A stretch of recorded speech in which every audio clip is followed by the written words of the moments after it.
Hi అండి, ఎలా ఉన్నారు? అందరూ బాగున్నారా? కిడ్స్ జోన్కి వెళ్ళామని చెప్పాను కదా, ఇది వచ్చేసి ఫైనల్ వీడియో. ఆడి అలసిపోయినాము.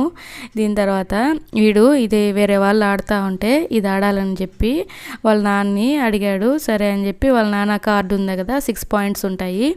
6 పాయింట్స్లో 4 పాయింట్స్ అయిపోయినాయి. ఇక్కడ వాటరు ఫోర్స్గా వస్తూ ఉంటాయండి. ఆ స్క్రీన్లో ఫైర్ ఉంటుంది. ఈ వాటర్తో ఆ ఫైర్ని అంతా ఆఫ్ చేసేయాలి. అది 2 మినిట్సే ఉంటుంది, అంతకు మించి ఎక్కువ ఉండదు. దాని తర్వాత వచ్చేసి ఇక్కడ కారు ఉంటే వాడే ఎక్కి తోలుకుంటున్నాడు. అక్కడ ఎవరు లేరు ఆ కారులో తిప్పుదామనుకుంటే. దాని తర్వాత ఆడి అలసిపోయి డోనట్స్ తింటున్నాడు వాడు. పైనుండి క్రీమ్ అంతా తినేస్తాడు. డోనట్స్ అంటే చాలా ఇష్టము బాబుకి. అదేవిధంగా అన్నం తినమంటే మాత్రం తిండు. ఈ స్వీట్స్ అవి మాత్రం తింటున్నాడు. ఓకేనా? ఈ వీడియో మీకు నచ్చిందా? ఈ వీడియో కానీ మీకు నచ్చినట్లయితే లైక్, షేర్, సబ్స్క్రైబ్ చేయండి. మీ ఫ్రెండ్స్ అండ్ రిలేటివ్స్కి షేర్ చేయండి.